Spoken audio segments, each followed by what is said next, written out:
Dicen que no hay mejor manera de vivir la vida que escribir tu propia historia. Hoy compartimos una edición muy especial con un hombre muy polifacético, que ha venido a la República Dominicana a aprender más de ella y también a darnos mucho a conocer de la misma. Compartimos una edición especial con Óscar Sazo, aquí en Hispaniola Diners Club. Acompáñanos.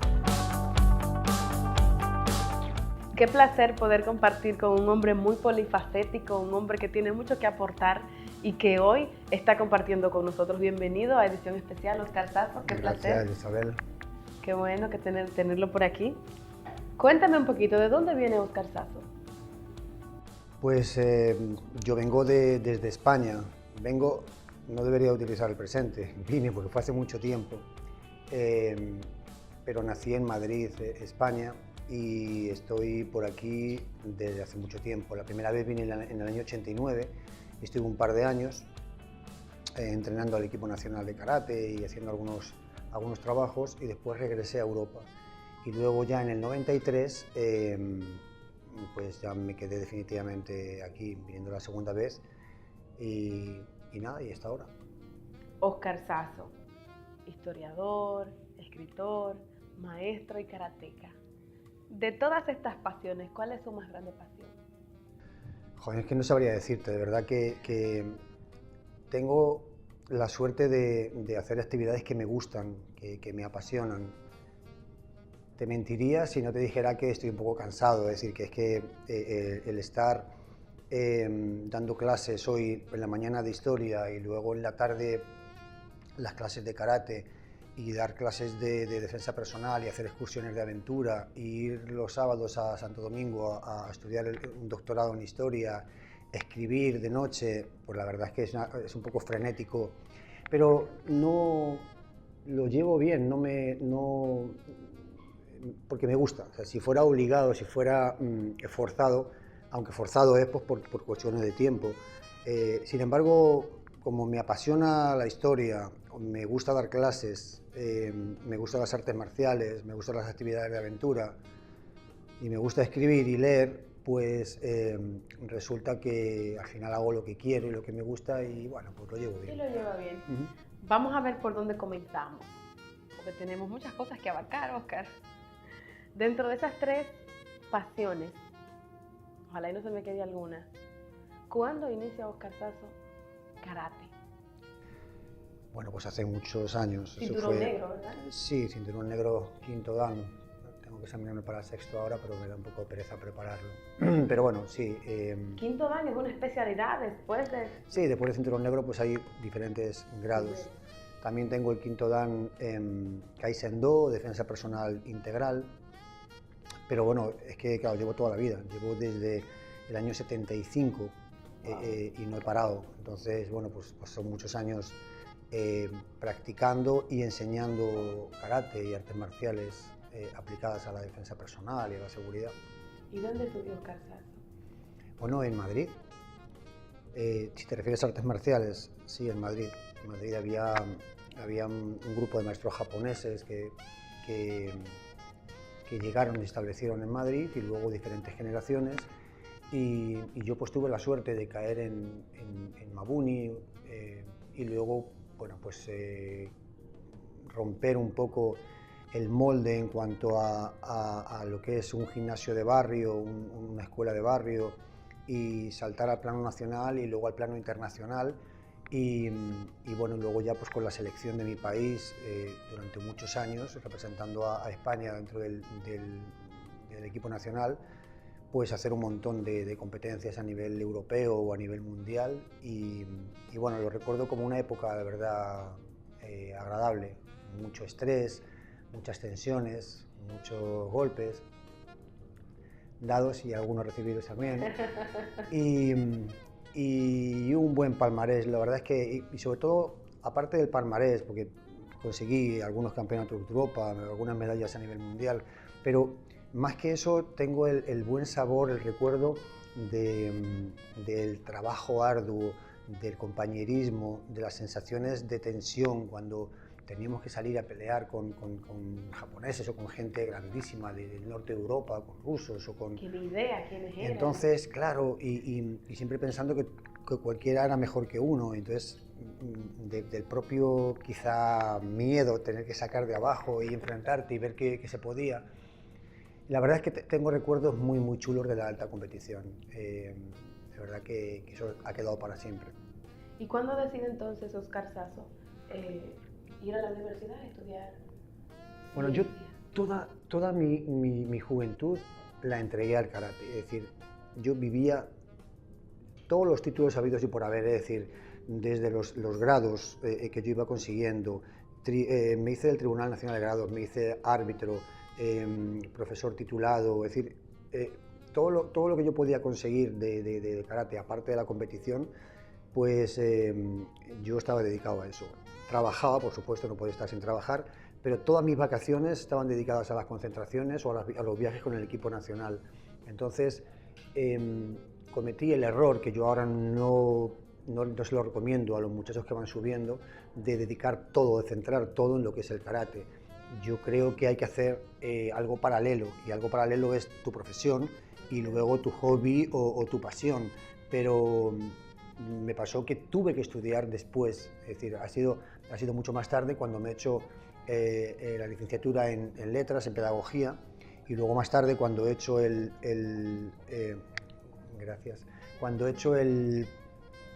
la maestría en historia y ahora el doctorado en historia. Entonces quizá tenía que haberlo hecho un poco antes, pero bueno, cada cosa a su tiempo. ¿Hay tiempo? Sí. Estamos aquí todavía, ¿verdad? ¿Y cuándo decide Óscar Sazo venir a República Dominicana? Pues mira, cuando quiero dejar de competir a nivel internacional, yo tengo un poco pudor y no quiero estar en los tatamis dando lástima, es decir, cuando estoy arriba y estoy en un buen momento y ya con 5 títulos europeos y 10 o 11 campeonatos de España y un par de medallas de bronce a nivel mundial, yo digo, bueno, quizá podía conseguir más, pero creo que es buen momento para retirarse. Entonces, fue cuando me planteé cambiar, porque iba a ser muy drástico el cambio de vida y entonces me parecía que era momento de cambiar del todo. Ya había hecho un primer cambio y es que había trabajado durante 12 años en un banco y yo desde el primer mes prácticamente que estaba trabajando allí sabía que no era mi vida, que no era lo suyo. En la Gran Vía de Madrid yo trabajaba en una 7ª planta y es una parte alta en el centro de Madrid y de lejos se veían las montañas, se veía la sierra y a mí siempre me ha encantado la aventura y siempre en los fines de semana arrancaba a la nieve a hacer marchas nocturnas, a hacer marchas con ventisca, siempre me ha gustado eso. Y yo miraba por las salomónicas así abiertas, la sierra, las montañas, y yo no sé si era el frío de la mañana o qué, pero a mí se me aguaban los ojos. Y eso o era el sueño o era el frío. No, era síntoma de que no era lo mío, que la banca, pues bueno, no era lo mío, de verdad que... Estaba atando sus sueños. Entonces sí, yo creo que uno al final tiene que buscar su camino, tiene que buscar lo que le gusta, porque yo no habría sido feliz, me habría acostumbrado, supongo, al final y habría disfrutado de los trienios de antigüedad, de las vacacioncitas, de los fines de semana, pero al final uno pasa demasiado trabajo, demasiadas horas en el trabajo durante su vida, como para hacer algo que no le apasione. Entonces, bueno, no es que me guste todos los días ir a dar clase, madrugar y no sé qué, y ceñirme un horario, pero como me gusta la enseñanza, yo me siento y me pongo a charlar y hablar. Sale natural. Y entonces no es el suplicio que sería si me hubiera quedado trabajando en algo que no me apetecía. Entonces, bueno, pues vamos a ya había dado, los sueños. Claro, para no dejar de perseguirlos nunca. Así mismo, salud. Salud. Entonces, como te digo, la segunda parte ya es cuando digo, voy a dejar la competición. Entonces, eso va a suponer un cambio muy importante en mi vida. Dejo atrás, pues eso, lo que es el compañerismo. Y entonces, el karate es para toda la vida, pero hay otras facetas. Está la enseñanza, o está el arbitraje, o está la filosofía, o está la defensa personal. Hay diferentes facetas del karate, entonces iba a explorar otras. Fue cuando vine aquí, contratado por la selección para entrenar al equipo de aquí. Y entonces, bueno, pues abrían otras expectativas. el venir aquí a un país desconocido era como ilusionarme, como rejuvenecer un poco todo, y bueno, pues por eso fue, y ahí empezó esa relación agridulce, porque había cosas que me encantaban del país y había cosas que me chocaban demasiado, me costaba trabajo asimilarlas, pero Una cultura totalmente diferente. muy diferente, y entonces aprendí pues eso, a quedarme con lo agradable, y lo que no me gustaba tanto, bueno, pues irlo poniendo de lado. Sí, porque yo no pensaba quedarme aquí para siempre, pensaba venir un año o dos, era una aventura más, era una historia más. Veníamos con un proyecto turístico también, ahí, bueno, entonces sin tener ni idea, por cierto, pero siempre suponía aventura. Y al final, ¿qué pasa? Que no depende tanto, para sentirse bien, yo pienso que no depende tanto del lugar. Yo creo que depende más de cómo te sientas y de con quién estés. Entonces, muy importante. Yo aprendí que aquí la República Dominicana era como mínimo tan buen lugar como cualquiera, y que yo aquí podía ser feliz perfectamente como lo fui. He tenido una vida, unos años, décadas de vida familiar, súper intensa, súper bonita, que de verdad no la cambiaría, aunque pasa mucho trabajo también, para que nos vamos a engañar. Es fácil. Me ha costado de verdad el cambiar de país, conseguir equilibrarte, de verdad que es complicado, es difícil. Que viene de la otra parte del mundo. Y son reglas de juego diferentes. Era un poco... Es un país extremadamente desarrollado comparado con un país. Sin embargo, como te digo, he sido muy feliz y me he sentido muy bien siempre aquí. Y aprendes eso, que no es tan determinante el lugar, como te decía. Y hoy día es una persona que tiene mucho que hablar acerca de nuestro país, de la historia de nuestro país. Pues mira, sabes que es que eso fue un poco de manera autodidacta. Siempre he leído mucho, siempre me gustó leer. Lo de escribir ha sido más adelante, pero como lector, que siempre he leído, pues al llegar aquí me interesé por las cosas que había aquí, me interesé por su historia, me enteré que había una historia súper romántica, súper chula, en concreto en Sosúa, y a nivel de toda la isla, de toda la trayectoria desde que llegan los españoles aquí en diciembre del 1492 en adelante, pues tiene una historia muy interesante. Me conseguí algunos libros de historia, me acuerdo uno que, sin ser historiador, pero como es un intelectual, que es Juan Bosch, cuando leí el Caribe, Frontera Imperial, me encantó el libro y me enteré de muchísimas cosas. Entonces yo seguí indagando, investigando. Cuando empecé a trabajar para Soltour, me acuerdo, en excursiones de aventura, como guía de excursiones de aventura, pues los trayectos larguísimos desde aquí o desde Bahía Príncipe hasta Samaná, que íbamos a diario a la cascada del Limón y por esas lomas, pues yo le contaba a los turistas, para que se les hiciera más corto el viaje, cosas del país, costumbres, historia, y ellos lo pasaban la mar de bien, se les hacía el viaje cortito, y a mí también. Entonces, pues poco a poco fui afianzando conocimientos, y al final, cuando yo ya empecé a estudiar historia, la verdad es que yo ya sabía bastante historia, pero de forma autodidacta, porque me ha gustado, me ha apasionado, y entonces, bueno, pues yo he leído bastante, y siempre, pues de leer, al final pues se te quedan un montón de conceptos, y luego ya pues ha sido un poco más en serio, un poco más profesional, y de hecho ahora estoy involucrado en un doctorado que es bastante exigente y tiene una forma más de escribirse la historia un poco diferente a como yo he escrito hasta ahora. Me gusta mucho la novela histórica y he utilizado la historia como recurso narrativo, pero ahora al estudiar historia y hacer textos de historia exige mucho más, porque hay que citar y es mucho más estricto. Pero bueno, estamos en el aprendizaje y estamos en el camino. Que es lo importante. Entonces, hablando un poquito de historia, ¿nos podría decir por qué Sosúa? ¿Por qué le llaman Sosúa? Pues los datos son un poco confusos y hay varias hipótesis. Yo pienso que de todas las hipótesis que hay, la más certera, o si no certera, la más probable, es la que es un nombre taíno.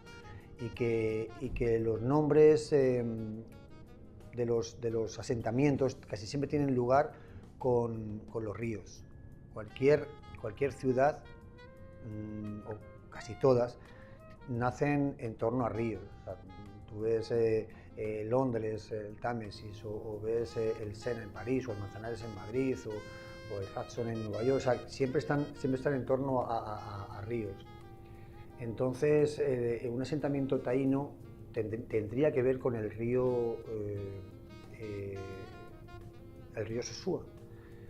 Y algunos estudiosos pueden relacionar Sosúa en lengua taína como algo sinuoso, como algo serpenteante, que obedece un poco a lo que es el cauce del río. Y por ahí al río Sosúa, por la zona de Sosúa, la zona del río. Porque hay otras hipótesis poco sí, como que es un nombre judío. Es que el nombre, los judíos llegaron ya después de que Sosúa estaba, sí, hablaban también de un portugués, Sousa, y como de la forma de hablar se va variando el vocablo hasta que se queda en Sosúa, pero creo que es muy poco probable porque no hay ningún dato. Entonces, lo de los judíos es posterior, porque los judíos llegan en el año 40, aunque hubo una primera generación de judíos a principios de siglo, de judíos sefardíes, pero no llegan aquí, llegan a Santo Domingo, de Curazao y de diferentes sitios, de gente que había salido de España en 1492, cuando los reyes católicos sacan a los árabes y sacan a los judíos, y entonces se quedan pues errantes en diferentes sitios, y aunque tenían prohibido también venir a las Indias, pero muchos se establecieron por diferentes islas, y hay una remesa de sefardíes que llegan a principios de siglo, pero no aquí. Los que llegan aquí llegan huyendo del genocidio nazi del centro de Europa, que se inicia en la década de los 30, las persecuciones ya desde que Hitler va ascendiendo y ya se va cogiendo protagonismo en el partido nazi, y luego se hace canciller, y luego, en fin, cada vez hace más persecuciones a los judíos allí. Él había crecido viendo cómo los judíos prosperaban y él con muchas dificultades.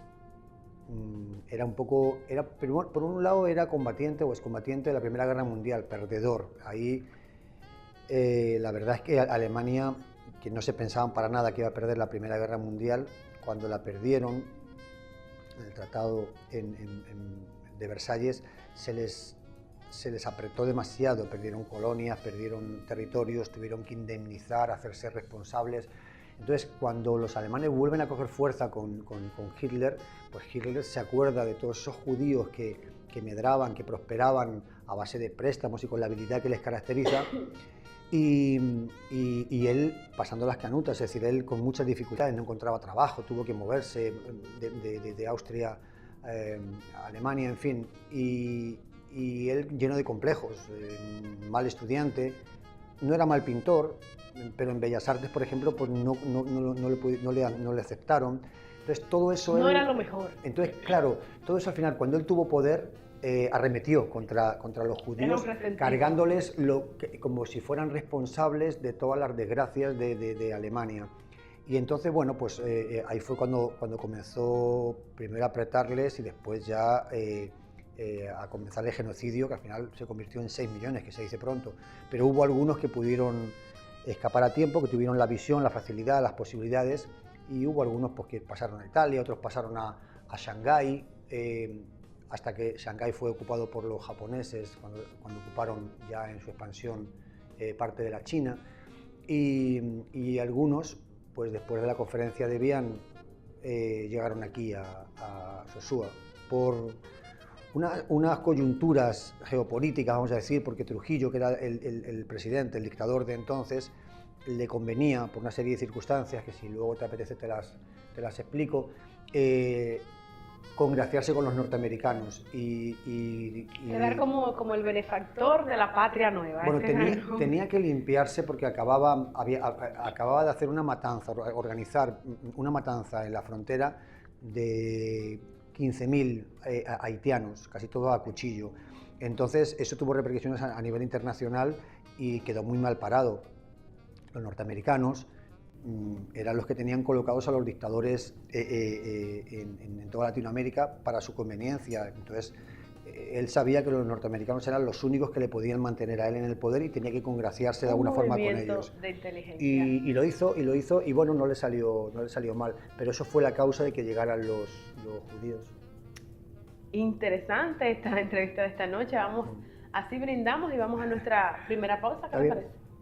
Salud. Salud. cierre y en esta parte quisiéramos hablar del nuevo libro que se está exponiendo y que muy pronto tendremos todos la dicha de conocer. Pues bueno, se llama Operación Azabache, la invasión. Es un libro en el que se ha mezclado un poco política ficción con la historia. Entonces, la política ficción tiene que ver con un tema un poco controversial y un poco difícil de manejar, pues porque se ha especulado mucho. Ha habido mucha gente que está hablando de una invasión de Haití, y aunque no hay medios de constatar que, por ejemplo, el ejército haitiano, que no tiene casi efectivos, no tendría nunca capacidad de hacerlo, se especula de quizá invasión pasiva, y es que hay mucha inmigración que viene desde allí y se queda, pero en realidad lo que se ha hecho es ficción, y la ficción, claro, tiene que ser verosímil. Aquí lo que se ha hecho es que hay una incursión de comandos haitianos a puntos estratégicos de la República Dominicana, algunas bases, un canal de televisión, un hotel con 3000 y pico turistas, un par de aeropuertos, y de forma sincronizada y por sorpresa pues lo han tomado. Pero lo que puede parecer al principio una acción alocada, pues que va, es algo muy organizado, con implicaciones internacionales, y entonces, bueno, pues hay muchos temas de alta política, y bueno, pues se mezcla un poco ahí lo que sería toda esa política internacional que tiene que ver con el secretario de Estado de los Estados Unidos, el propio presidente. Hemos procurado dejar bastante bien a tanto al presidente ficticio de la República Dominicana como a las Fuerzas Armadas, y dejar abierto un poco pues una posibilidad que no es más que una especulación. Pero bueno, aparece un coronel que es el jefe de esta operación, con una idea que es la de tratar de dignificar un poco la vida de su pueblo, y la verdad es que está en una situación muy difícil y que es muy poco probable que salgan adelante solos.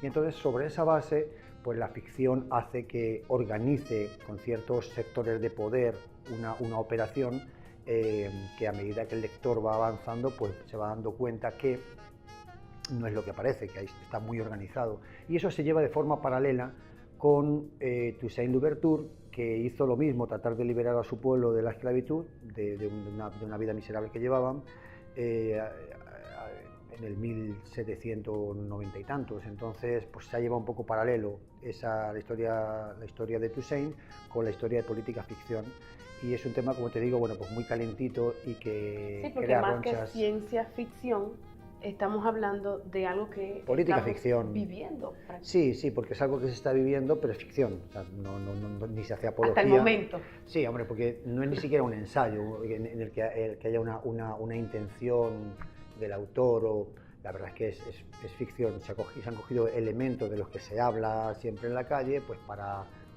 elaborar la novela. Pero pienso que es bastante entretenida, y bueno, pues se lee con rapidez, con avidez, y bueno, pues es chula. Ha creado ya un poco de controversia, hay gente que se ofende solamente con que se plantee eso, incursiones pero bueno, para disfrutarla hay que liberarse de prejuicios, y hay que tratar de ver lo que es el desarrollo de una historia narrativa, nada más, ¿no? Sin mayores complicaciones. Lo que pasa es que tal vez las personas piensan que es el devenir, lo que viene, o sea... Sí, porque además es que lo he hecho con Daisy Toussaint, que encima es descendiente directa de Toussaint Louverture. Ella tenía la inquietud de hacer algo histórico acerca de sus ancestros, y yo tenía la historia elaborada ya de política ficción, de lo que era una invasión ahora. Y al final pues decidimos mezclar las dos historias, y el hecho de que yo, aunque lleve toda la vida aquí y llevo toda la vida trabajando y aportando a la sociedad dominicana, al fin y al cabo español de origen, y ella con ese apellido pues podría dar que pensar. Oh, pero sí, vamos, sí, ya entiendo. De verdad que los escritores siempre somos tramposos, siempre somos mentirosos, entonces esto es ficción. O sea, esto es para hacerlo interesante. Lo único, claro, que se trata de que sea verosímil, porque si no es verosímil, de verdad, entonces... No tiene sentido. Pero solamente. ¿Y dónde se ha expuesto esta? Bueno, pues se presentó en Madrid a finales de diciembre este año, y el miércoles pasado se presentó en el Oficio de la Palabra, el Teatro del Cibao, en Santiago, y próximamente se va a presentar en Santo Domingo, y hay conversaciones para Estados Unidos, porque en Estados Unidos no sé por qué interesa bastante el tema, y ha habido algún crítico que le ha parecido chula y le ha parecido vendible, y están viendo las posibilidades de venderla allí, promocionarla allí. Incluso se hablaba de cine, porque es muy cinematográfica.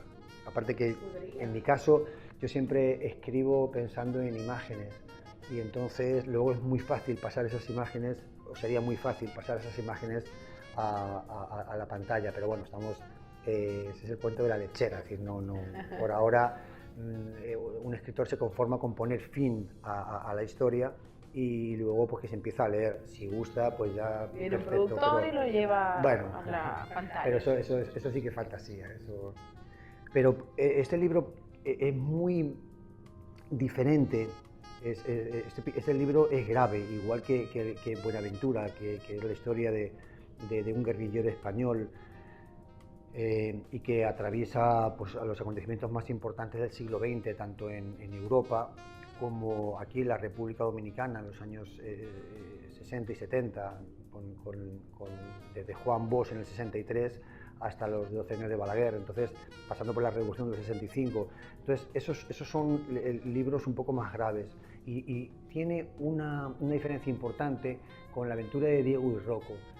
Salió este año pasado con Santillana en la serie Lo que leo, y es un libro juvenil, un libro para adolescentes. Hablemos un poquito de ese libro, que sabemos que decía que había mucha diferencia. Sí, te digo que hay mucha diferencia porque la temática es completamente diferente. Es la aventura de un jovencito de 15 y 16 años y su perro. Entonces, hay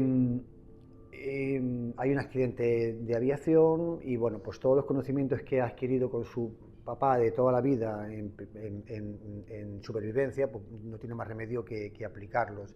Y es un libro que tiene muchos valores. Un libro ¿De dónde viene la inspiración de ese nombre, de ese libro? Bueno, es que en realidad no era el libro nada, era un regalo que yo quería hacerle a mi hijo Diego cuando cumplía 16 años. Entonces, ¿qué le gusta a mi hijo? Pues le gustan los perros, le gusta la aventura, le gusta la supervivencia, y entonces yo hago una historia a su medida, y es un regalo.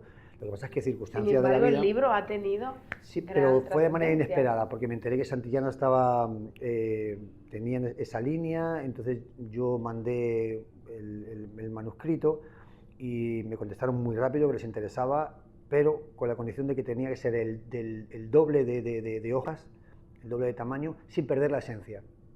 Wow. Entonces yo digo, bueno, ¿y cuánto tiempo me dan? 15 días. Entonces 15 días me fajé, hice el doble, conseguí no perder la esencia, y la verdad es que quedó una historia... Hizo el doble en 15 días. Claro, y quedó una historia bien chula, bien, y la han sacado en Santillana.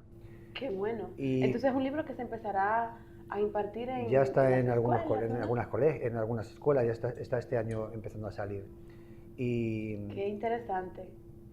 Yo estoy un poco disgustado porque propusieron el libro para el Premio Nacional de Novela Juvenil, y bueno, con bastantes números, con bastantes posibilidades, pero a los 2 días me escribieron de nuevo que era solamente para escritores dominicanos. Y yo digo, pero yo soy más dominicano que Duarte, yo llevo toda la vida aquí ya, oiga. Entonces, llevo toda la vida trabajando y aportando para República Dominicana, y tengo residencia definitiva desde hace ya mucho tiempo, y sí, pero no tengo pasaporte. ¿Cédula o pasaporte? Cédula sí, porque con la residencia tienes que tener cédula, pero no pasaporte. Y mira, el día 20 vence el plazo y me quedo fuera. Pero bueno, son cosas que pasan. Pero quedará el aporte a los jóvenes que van a los colegios, que tienen el acceso al libro. Sí, mira, te digo una cosa, tenemos mucha dificultad para que los jóvenes lean. Bastante. todo lo que es el sistema audiovisual nos ha ganado la batalla. Y incluso el inglés, la de Hollywood, las canciones. Les estamos quitando el espacio a la imaginación a los jóvenes. Sí, entonces hay que crear historias que de verdad les apetezca y les interese. Y es difícil, que un chaval quiera seguir leyendo para ver qué ha pasado, de verdad que es un poco difícil.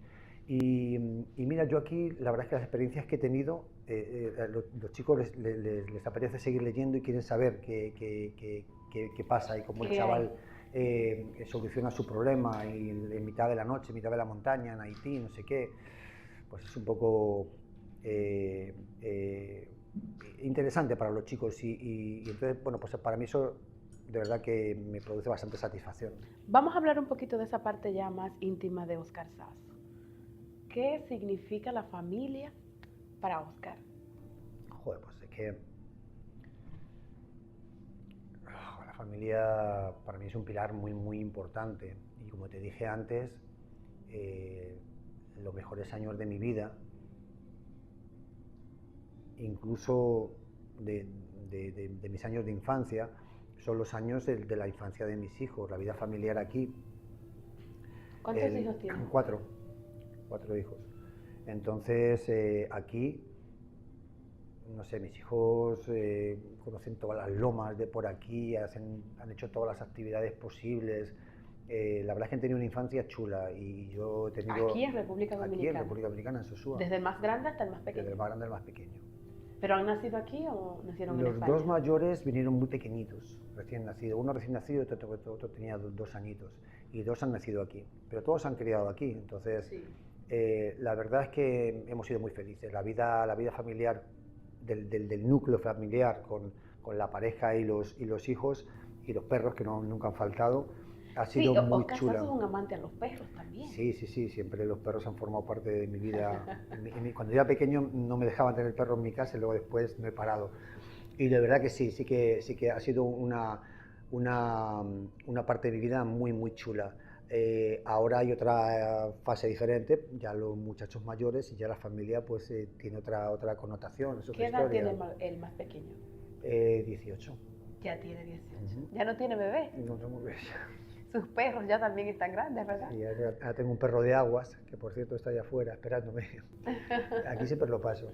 Y Currito, y Curro pues es mi compañero, y vamos mucho al río a bañarnos, o al mar, o a caminar por ahí, entonces bueno, pues es mi nuevo hijo.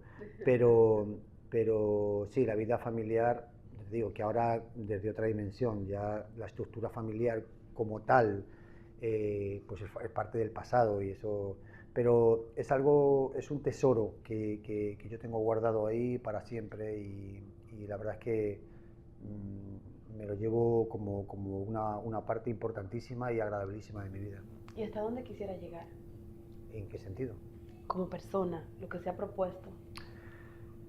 Es que yo creo que es el día a día, ¿eh? Hay un poema de Constantín Cavafis súper chulo que se llama Ítaca y el viaje a Ítaca, después de los 10 años de la guerra de Troya y después el viaje de vuelta hasta Ítaca, fueron 20 y ¿qué quiere decir? Dice, no esperes gran cosa de Ítaca, porque Ítaca tal vez cuando llegues al final no te va a gustar tanto, no sabes lo que te espera. Y si no te gustan, no digas que se te engañó, porque cada día, cada paso, las madrugadas, los puertos, todo lo que has visto, eso es lo que realmente... Es el viaje ahí. Es el viaje, es el día a día. El final, imagínate, yo estoy esperando que hacerme rico, nunca voy a ser rico, pero bueno, si fuera tan iluso de... Muchas gracias. Si fuera tan iluso de pensar que me voy a hacer rico y estoy esperando, es una agonía, es un día, otro día, de repente te pones viejo y no lo consigues, o lo consigues y dices, pues... No tienes ya la energía para... No, o no es tan chulo como yo me pensaba. Después de que he bebido ya 3 veces buen vino y he comido langosta todos los días y he viajado, o tengo 4 carros, pero 4 carros, ¿para qué? Si yo no es que me monto en uno.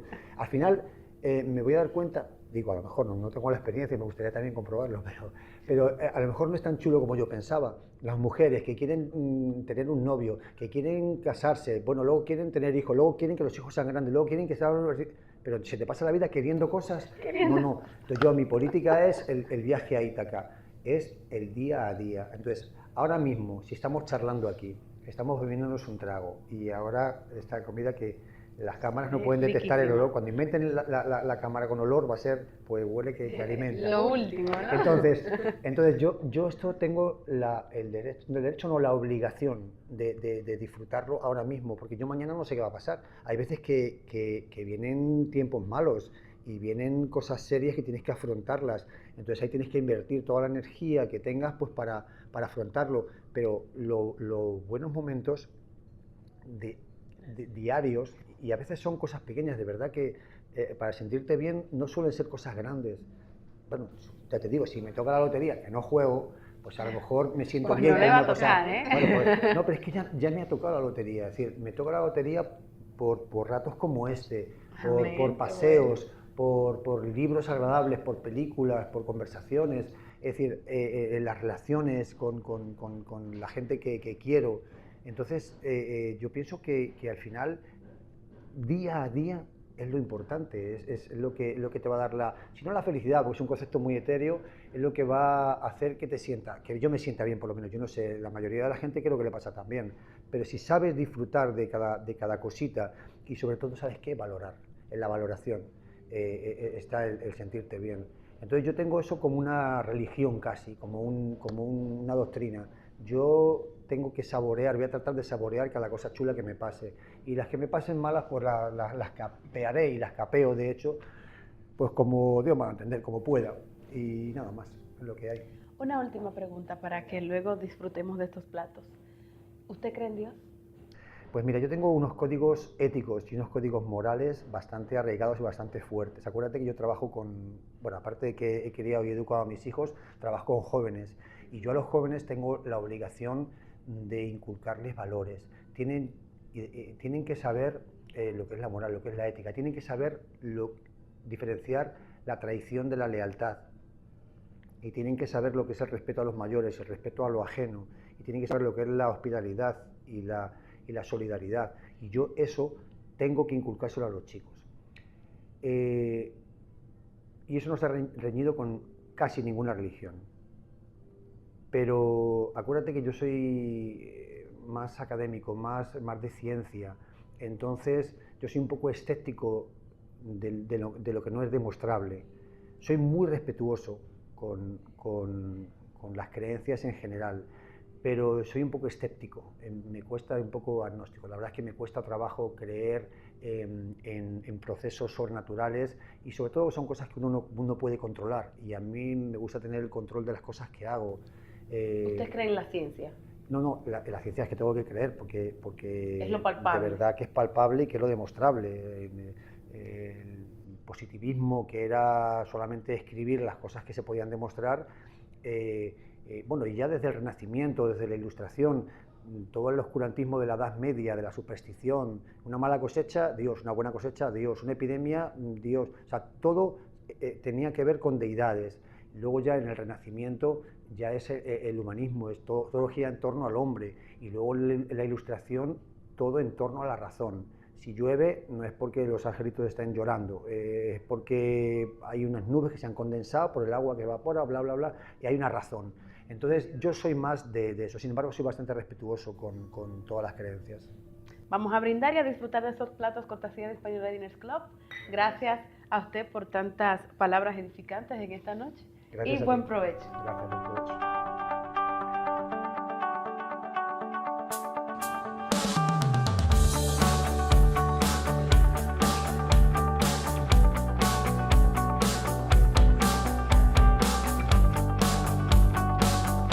Gratificantes momentos vividos en esta noche en una edición especial con Óscar Sazo. Un hombre con mucho que contar, historiador, karateca, maestro, un hombre con muchas vivencias que contar. Gracias por acompañarnos y será hasta una próxima edición especial.